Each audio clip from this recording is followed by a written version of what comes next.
তোমার জামাটা ভালো লাগছে? তো উনি একজন মানে ও বেশধারী বৈষ্ণব, ও ধরতে পারেন বেশধারী হয়তো বৈষ্ণব, লোকের কাছে দিকে খালি মেয়ে পটাবে আর মেয়ে একের পর এক মেয়ে বিয়ে করবে। গোরাঙ্গি তুমি কি বলছো? আচ্ছা পাপড় পেয়ে গেলে ছেলের সঙ্গে কথা বলে তাকে বিয়ে করেছে। তারপরে ওই ছেলেটা আগে আরেকটা বিয়ে করেছিল, সে ইসকনের ডিভোটি, ছেলেটা বৃন্দাবনে টোটো চালায়। এটা কলিকাল, ঠিক আছে? কাউকে বিশ্বাস করার আগে তার ব্যাপারে জানবেন, তার হিস্ট্রি জানবেন। গুডু, এই যে মাধব এখন হাত খাচ্ছে। হ্যাঁ, দুধ খাওয়া বন্ধ করে হাত খাচ্ছে। কেন কেন দুষ্টামি করছো বলো তো? কেন দুষ্টামি করছো? কেন করছো? রাধে রাধে, সবাইকে বৃন্দাবন ফ্যামিলি ব্লগে সুস্বাগতম। তো আশা করি ভালো আছেন, সুস্থ আছেন। আজকে ভিডিওতে খুবই ইন্টারেস্ট কিছু দেখানোর প্রয়াস করব, আর কিছু কথা, সমাজ আজ কোথায় এসে দাঁড়িয়েছে। কলিকাল শুধু নামই শুনি আমরা কলিকাল, কিন্তু কলিকালের মধ্যে যে এমন এমন ভয়ানক ঘটনা ঘটে আসছে, যেটা আমরা পর্দার আড়ালে আমরা জানি না, কিন্তু আজ সমাজ এইভাবে খারাপের দিকে যাচ্ছে। কিন্তু আমরা কিছু ভুলের কারণে আমাদের জীবনটাকে নষ্ট হয়ে যায়, আমাদের জীবনে আমরা অনেক কিছু হারিয়ে ফেলি। তো কিছু সতর্ক করার প্রয়াস করব আমার লাইফে থেকে, আমি যতটুকু আমি জানি, যতটুকু জানার প্রয়াস করি, বা আমার কাছে অনেকে বলার প্রয়াস করে, তো সেইগুলো আপনাদের মাঝে যদি তুলে ধরি, তাহলে হয়তো যারা ভুগেছে, যারা বিপদে পড়েছে, তারা করেছে, কিন্তু নেক্সট টাইম যেন কেউ ভিডিও দেখার পরে সে বিপদে না পড়ে। তো সঙ্গে থাকুন আর আনন্দ করুন। রাধে রাধে।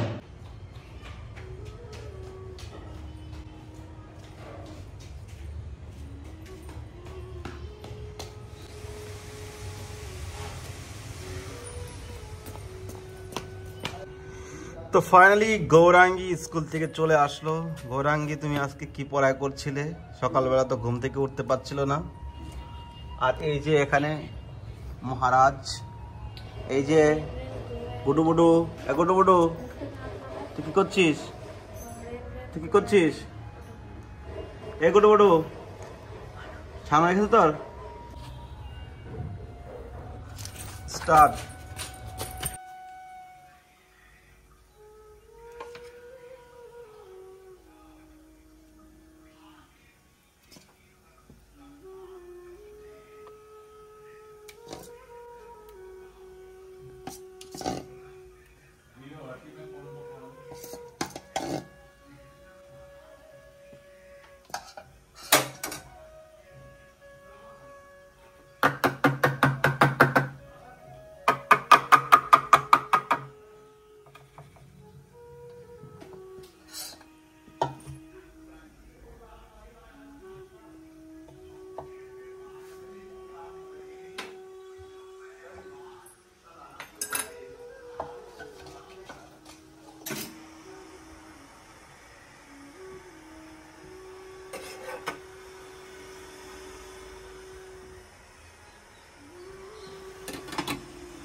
राधे राधे, श्री राधा दामोदर लाल की जय, गौरांग महाप्रभु की जय, दामोदर भगवान की जय, যশোদা দামোদর ভগবান কি জয়, গৌরাঙ্গ মহাপ্রভু কি জয়, রাধা দামোদর লাল কি জয়।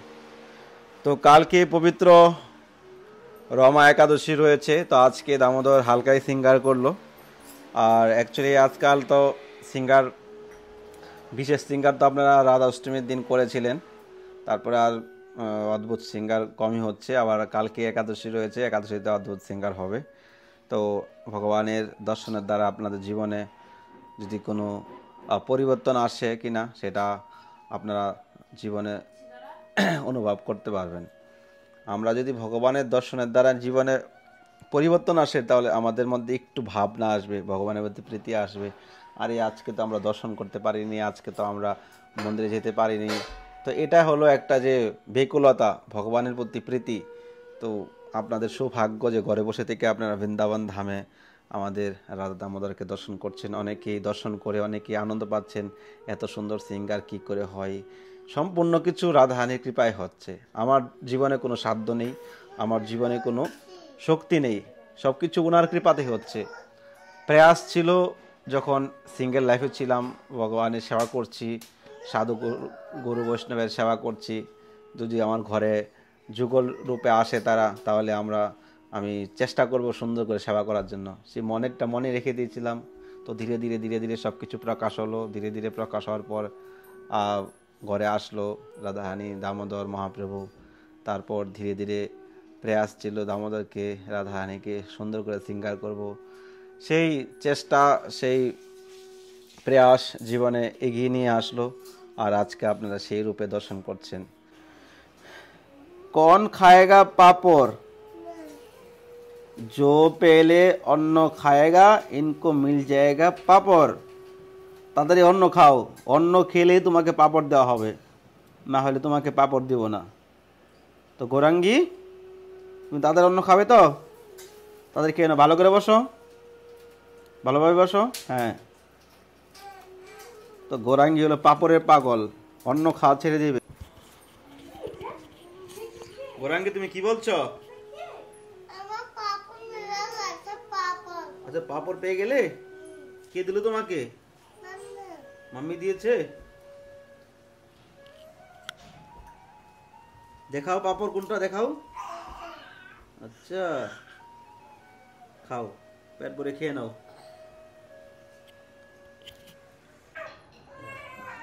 গৌরাঙ্গী, তুমি কি করছো? এই তোমাকে জামাটা কে দিয়েছে?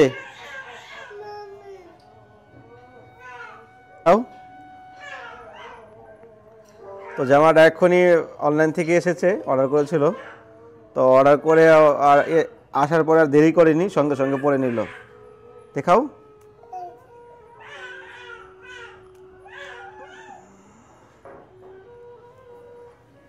কেমন লাগছে তোমার জামাটা? ভালো লাগছে।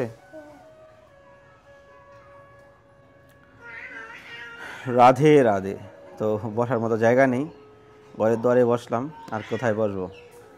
বারবার লাইট চলে যাচ্ছে। লাইট এসেছে অলরেডি, কিন্তু ঘরের ভিতরে অন্ধকারটাই বেশি।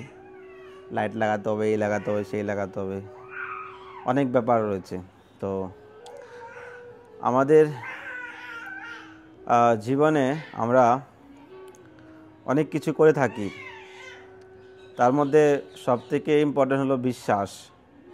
কারোর প্রতি কারোর বিশ্বাস জেগে যায়, কারোর প্রতি কারোর ভালোবাসা জেগে যায়, মায়া জেগে যায়, তার প্রতি অনেকটাই শ্রদ্ধা জেগে যায়। কিন্তু তার পিছনে কিন্তু আমাদের জীবনে কিছু ভুলের কারণে আমাদের জীবনটাই নষ্ট হয়ে যায়। কিন্তু আমরা যে এই যে ভাবি মানুষের প্রতি বিশ্বাসটা আমরা করে থাকি, কিন্তু আমাদের জীবনে কতটাই যে সেটাকে কষ্টদায়ক হয়ে যায়, কতটা আমাদের জীবনে সেটা কাল হয়ে দাঁড়ায়, আমরা ভাবতে পারি না। তো অনেকেই অনেক কিছু বলে, আমার সঙ্গে ফোন করে শেয়ার করতে চাই। কেননা এই জগতে তো মানুষ সবাই স্বার্থপর, স্বার্থ ছাড়া তো কোনো কিছু করে না। তো কার কাছে কি বলবে? আপনি যার কাছে যাচ্ছেন সুখের জন্য, সেই বড় দুঃখী, আপনাকে কি সুখ দিবে? তো প্রায় আমাকে ফোন করে অনেকেই তার হিস্ট্রি বলতে চেষ্টা করে, আর জানি না মানুষ আমাকে কেন এতটা বিশ্বাস করে। আর আমি সবাইকেই শ্রদ্ধা করার প্রয়াস করি, সবাইকেই সম্মান করার চেষ্টা করি। কেননা আমার জীবনের উদ্দেশ্য এটাই ছিল যে আমি যদি কৃষ্ণ ভক্তি করি, তাহলে সকলকে কৃষ্ণ ভক্তি করার জন্য হেল্প করব বা সাপোর্ট করব, বা আমার নিজের অভিজ্ঞতা থেকে গুরু বৈষ্ণবের কৃপায় যতটুকু আমি জানতে পারবো সেটাই তুলে ধরার প্রয়াস করব। তো সত্যি আজ যেভাবে মানুষের প্রভাব হচ্ছে, বৃন্দাবনের প্রতি নিষ্ঠা হচ্ছে, জাগছে। তো যাই হোক, মূল কথায় আসছি। অ্যাকচুয়ালি কালকে একজন আমাকে কল করেছিল, উড়িষ্যা থাকে। তো উনি বলছে যে প্রভু, বৃন্দাবনে আমি থাকতে চাই, আমি থাকতে পারবো? তো আমি প্রায় অনেকে হয় জিজ্ঞেস করি যে বৃন্দাবনে থাকার জন্য তার এজ কীরকম, তার কী করে সে, তার ভাবটা আমি বোঝার চেষ্টা করি। তো সে বলল যে আমার বয়স 24 বছর। আচ্ছা, তো বৃন্দাবনে আপনি একজন মেয়ে মানুষ আসবেন, সেটা তো একটা ব্যাপার আছে। তো তো একজন অ্যাকচুয়ালি উনি মানে ওনার হিস্ট্রি আমি শুনতে পেরেছিলাম। তো মানে কত ভিডিওটা বড় করছি না, জাস্ট আপনাদেরকে সতর্ক করার চেষ্টা করছি, কেননা আমাদের সমাজে এখন মানুষ কত রকম বিপদে পড়তে পারে।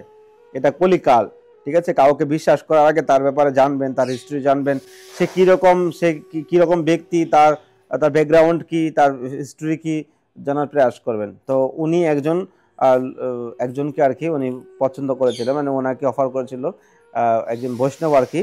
তো এই মাতাজির বয়স আপনার তখন হয়তো 18-19 ছিল আর কি। তো এখন হয়তো 24 বছর বয়স হয়েছে।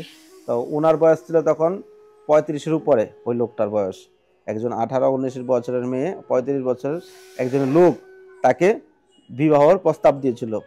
হ্যাঁ, তো তখন বিয়ের আগে বলেছে যে আমি ভাত কাপড় দিতে পারবো না কিন্তু। তো মেয়েটা, আপনার একটা কথা বলবো কি, মেয়েরাও বোঝার চেষ্টা করা উচিত যে আমি একজনকে পছন্দ করেছি, সে আমাকে অফার করলো, আমি তাকে না জেনে, তার ব্যাকগ্রাউন্ড না জেনে, তার হিস্ট্রি না জেনে আমি রাজি হয়ে গেলাম। এটা কিন্তু নিজেদের ভুলটা কিন্তু স্বীকার করতে হবে। তো ওনার ব্যাপারে আমি যা শুনতে পেরেছি আর কি, খুবই কষ্ট লাগলো। তো যিনি যার সঙ্গে ওনার বিয়ে হয়েছিল, তো উনি একজন মানে বেশধারী বৈষ্ণব ও ধরতে পারেন। বেশধারী হয়তো বৈষ্ণব, লোকের কাছে থেকে খালি মেয়ে পটাবে, আর মেয়ে একের পর এক মেয়ে বিয়ে করবে, আর দুদিন সংসার করে তারপরে মেয়েকে ছেড়ে দিবে। তো ওনার ব্যাকগ্রাউন্ডটা আমি জানতে পারলাম আর কি, পরে শুনতে পারলাম। তো ওই লোকটা মানে ওই যে মাতাজি, উনি বিয়ে করার 1 বছর পর ওনার সন্তান এসছে, একটা সন্তান আসার পরে উনি জানতে পারলো যে উনি আরও আগে বিয়ে করেছে, ওনার বউ, ছেলে মেয়ে, বাচ্চা সব রয়েছে। তারপর সেই ওনাকে ছেড়ে দিয়েছে। হ্যাঁ, কোনো যোগাযোগ রাখে না, না ওনাকে কোনো খেতে দেয়, না ওনাকে কোনো কেয়ার করে। তো এইভাবে ওনার 24 বছর বয়স, এভাবে তো জীবন কাটে না, না? আর ওই লোকের বয়স 40 বছর বয়স এখন। তো ভাবনা চিন্তা করা উচিত, বা বিচার করা উচিত যে সে বৈষ্ণব, খালি তিলক মালা পরেই বৈষ্ণব হওয়া যায় না। তার ব্যাকগ্রাউন্ড, তার হৃদয়ে কি, তার তার তার ব্যবহার কীরকম, তার চরিত্র কীরকম, সেটা তো তার সঙ্গে মিলেমিশে জানা যায়, বা তার ব্যাপারে খবর নেওয়া উচিত ছিল। একজনের একটা লাইফ, বিয়েটা এমন তো কোনো কথা নয় যে ছেলে খেলা নয়, যে হয়ে গেল শেষ হয়ে গেল। সারা জীবনের একটা সঙ্গী, সারা জীবনে একটা একসাথে চলা, এটা ভাবনা চিন্তা করা উচিত। আমার আমার এই ইউটিউবের লাইফে আমি এত কিছু শুনেছি, আমি এত কথা মানুষের শুনি, কখনো কখনো কষ্ট লাগে, বা কখনো কখনো তাদেরকে বলি যে আপনি তো বিচার করা উচিত। তো ওই যে একটা বৈষ্ণব ভেবে আমি তাকে বিশ্বাস করে আমার জীবনটাই শেষ হলো। সে অলরেডি তার বিবাহিত বউ আছে, ছেলে আছে, মেয়ে আছে, তার মধ্যে তাকে কোনো কেয়ার করে না, তাকে দেখে না। আমি ভয়েস রেকর্ডিং করিনি তার সঙ্গে, আমি জাস্ট আপনার সঙ্গে তুলে ধরছি। এই জন্য আপনারা যারা এসব ভাবনা চিন্তা করছেন, তার ব্যাকগ্রাউন্ডের ব্যাপারে জানবেন। শুধু বৈষ্ণব নয়, যে কোনো ছেলে হোক মেয়ে হোক, তার ব্যাকগ্রাউন্ডটা জানা উচিত, তারপরে তাকে জীবনসঙ্গী করা উচিত। না হলে আপনার জীবনটা এভাবে চলে যাবে, এটা কিন্তু ঠিক না। 1 বছর আগে একটা ঘটনা ঘটেছিল। একটা মেয়ে আমাকে ফোন করেছিল, সে তার বয়স বললো 16 বছর বয়স, বললো ভক্তি করতে চাচ্ছে, তার বাড়িতে ভক্তি করতে দিচ্ছে না। তারপর 1 বছর পর মেয়েটা বৃন্দাবনে একটা ছেলের সঙ্গে কথা বলে তাকে বিয়ে করেছে। তারপরে ওই ছেলেটা আগে আরেকটা বিয়ে করেছিল, সে ইসকনের ডিভোটি, ছেলেটা বৃন্দাবনে টোটো চালায়। তো এই যে বিচার, আমি একজনকে জানি না, বুঝি না, ও ভক্তি, এমন ভক্তির বেগে কাম জেগে যায়। ভক্তি যদি করতে হয়, তাহলে এই যে মেয়ে ছেলের পাল্লায় পড়ে আমাদের জীবনটা নষ্ট করছি, এটা তো ভাবা উচিত। সংসার, বিবাহ তো এটা একটা শুভ কাজ, পুণ্যের কাজ, 16-র মধ্যে একটা সংস্কার বলা হয়। তো আপনার জীবনটাকে যদি এভাবেই আপনি কেড়ে নেন, বা আপনি একজনের সঙ্গে বিবাহ করলেন, সে আরো আগে বিয়ে করেছে, তার জীবনে ব্যাকগ্রাউন্ড খারাপ, সে আপনাকে রাখতে পারবে না, তার চরিত্র খারাপ, অনেক কিছু ব্যাকগ্রাউন্ড থাকলে সংসারটা ভেঙে যায়। তো এই যে এইগুলো তো আমরা বুঝতে পারি না, এই যে আমরা কষ্ট ভোগ করছি, আমরা দুঃখ ভোগ করছি, আমরা আগে ভাবি না কখনো কখনো যে মানুষটা কিরকম, সে মানুষটা কি, তার চরিত্র কি, তার ব্যাকগ্রাউন্ড কি, না জেনে যে আমরা বিশ্বাস করি, এটা কিন্তু ঠিক নয়। আপনি বৃন্দাবনে হোক, আপনি যে কোনো জায়গায় হোক, মানুষকে বিশ্বাস করার আগে যদি কোনো ইম্পর্টেন্ট কিছু আপনার লাইফে কিছু করতে চান, তাহলে আপনি তাকে তার ব্যাপারে ব্যাকগ্রাউন্ড জানতে যাবেন, তা জানার চেষ্টা করবেন, তাহলে আপনি আগে বাড়বেন। নাহলে এইভাবে জীবন নষ্ট হবে না। 24 বছরের একটা মেয়ে, তার একটা সন্তান রয়েছে, সে এখন নিজে রয়েছে একা, তাকে তার হাজব্যান্ড দেখছে না। এভাবে তো 24 বছরের মেয়ে তার জীবনটাকে এইভাবে কাটাতে পারে না, না? তো এই যে একের পর এক এইসব ঘটনা ঘটে যাচ্ছে সমাজের মধ্যে, তো এগুলো নিয়ে আমরা কি করতে পারি? নিজে থেকে নিজেরা একটু কেয়ারফুল থাকুন। এখানে কেউ কিছু বলবে না, ঠিক আছে? আর এটাই বলার চেষ্টা করছিলাম। ভালো থাকুন সবাই। কালকে একাদশী। রাধে রাধে।